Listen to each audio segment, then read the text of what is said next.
Durante algumas semanas, a partir de hoje, eu vou falar sobre um aspecto da mordomia, que tem a ver com contribuição, né, e gestão daquilo que o Senhor nos dá. E minha intenção hoje não é falar sobre dinheiro e contribuição financeira, mas sobre um aspecto da mordomia. A Bíblia fala que nós somos mordomos de Deus. Tudo que nós recebemos do Senhor, nós precisamos fazer uma gestão. Mas por que, Juan, precisamos fazer uma gestão? Porque prestaremos conta de tudo. O Senhor nos deu uma vida, prestaremos conta. O Senhor nos dá condições de vivermos abundantemente, prestaremos conta disso. E é possível que muitos de nós, evangélicos, não tenhamos ainda a real dimensão e compreensão desse assunto. E o assunto que eu queria falar hoje, o aspecto é sobre integridade.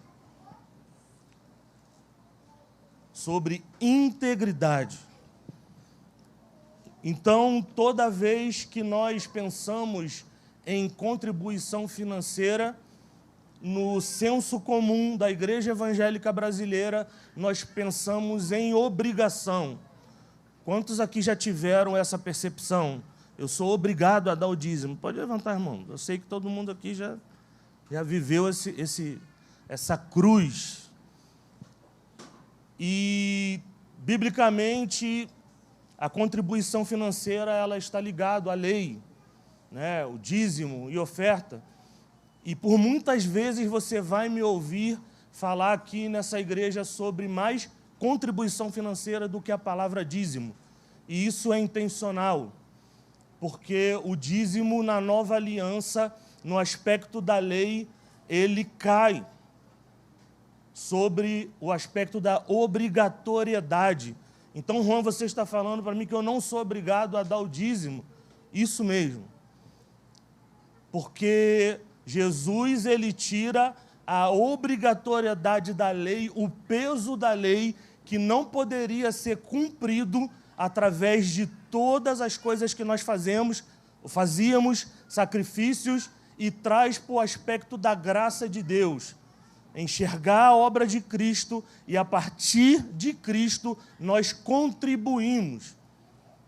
E o que tem a ver, então, integridade com dinheiro e contribuição financeira, Juan?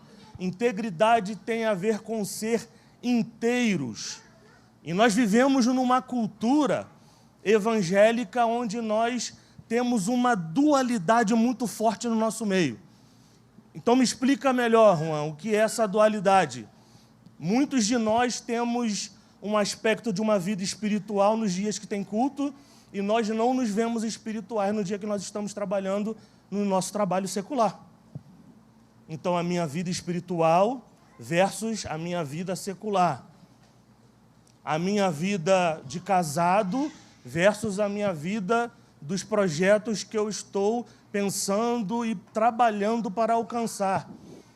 A vida cristã, ela não propõe essa dualidade. Nós temos uma vida só. E por isso nós devemos ser íntegros, inteiros. Porque tudo que está em nós volta para o Senhor. Então, nós nessa manhã aqui, nós tivemos um período de adoração e posturas de louvores, onde muitos corresponderam, cantaram, levantaram suas mãos, dançaram, bateram palmas.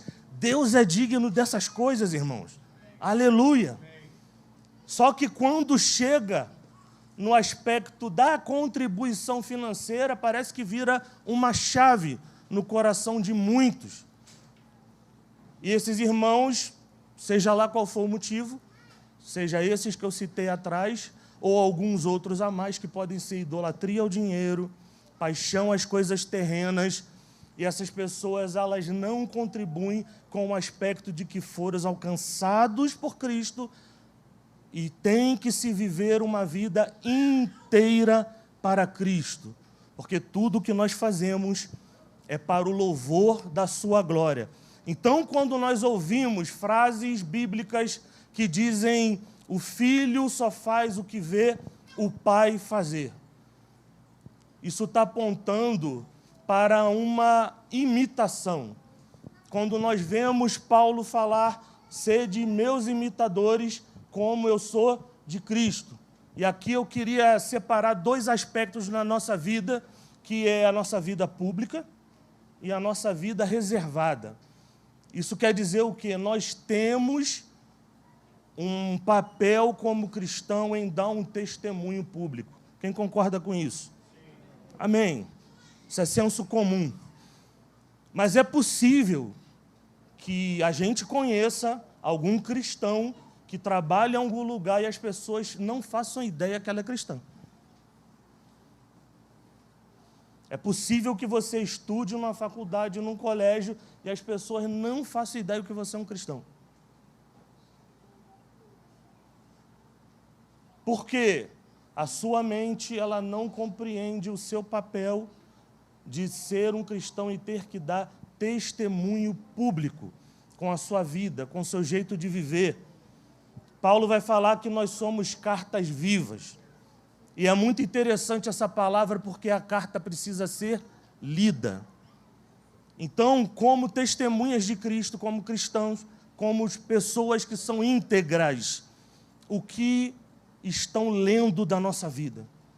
O que nós testemunhamos que as pessoas podem provar, se alimentar e testemunhar verdadeiramente Cristo está na vida daquela pessoa?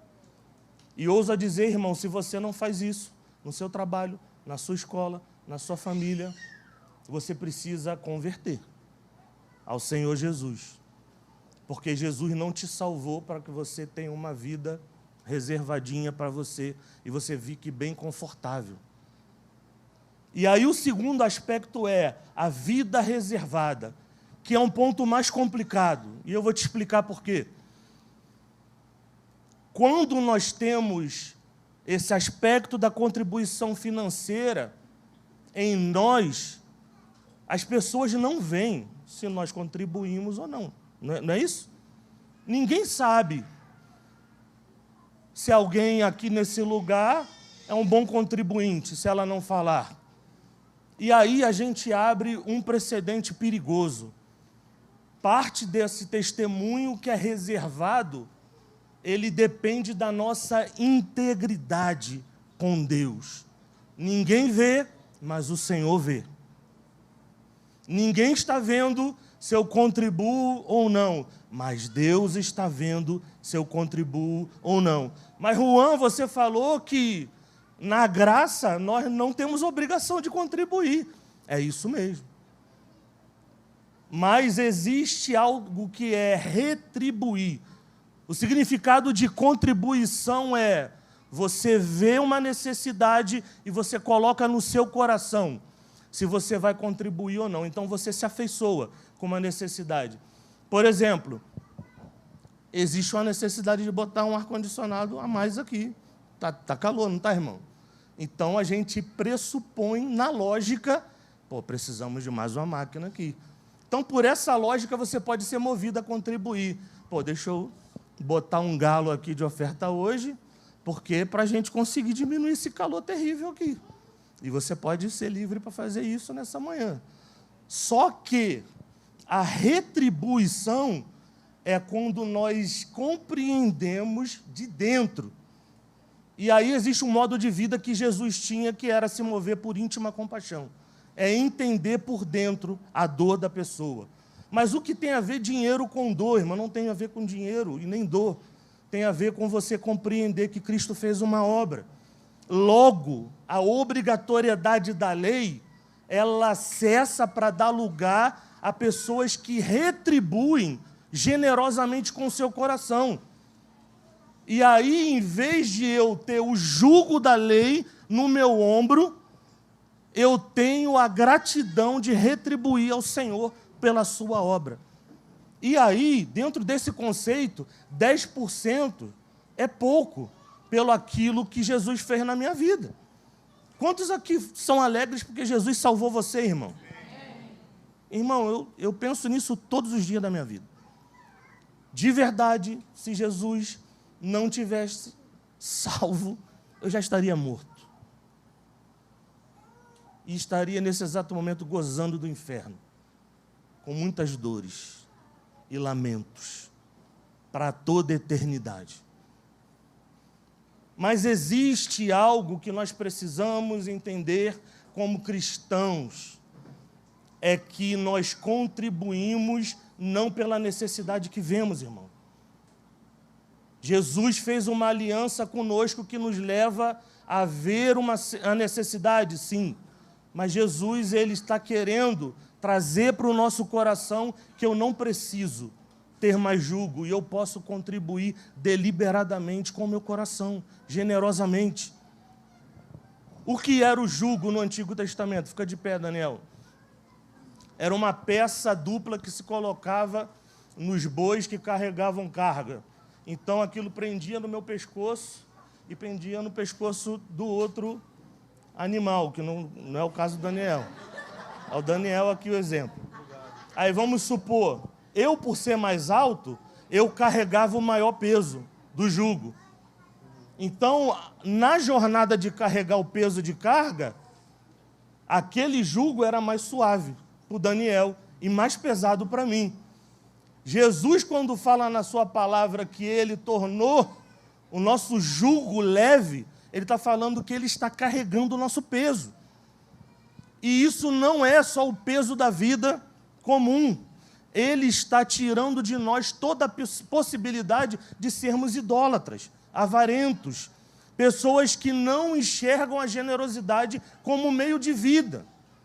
Logo, esse aspecto que nós estamos tratando nessa manhã sobre integridade não tem a ver com o que as pessoas podem ver ou não de nós, mas tem a ver com a nossa consciência de que nós servimos a Deus com gratidão todos os dias. Nós não oramos porque somos obrigados, irmãos. Nós oramos porque amamos a Deus. Nós não lemos a Bíblia porque somos obrigados, embora durante uma fase da nossa vida nós precisamos ensinar os nossos filhos dessa maneira. Lê a sua Bíblia todos os dias. Não quero, o problema é seu, tu vai ler. E lá na frente ele vai entender e vai, pô, obrigado, mãe. Obrigado, pai, por ter feito isso comigo. Porque a Bíblia fala em cuca na cabeça. E quanto a nós, não tem a ver com o nosso testemunho público, a integridade, tem a ver com o nosso coração. Deus nos vê e espera que a gente retribua segundo o nosso coração, como nós enxergamos Ele e o que Ele fez. Eu queria te dar a oportunidade nessa manhã de ofertar e retribuir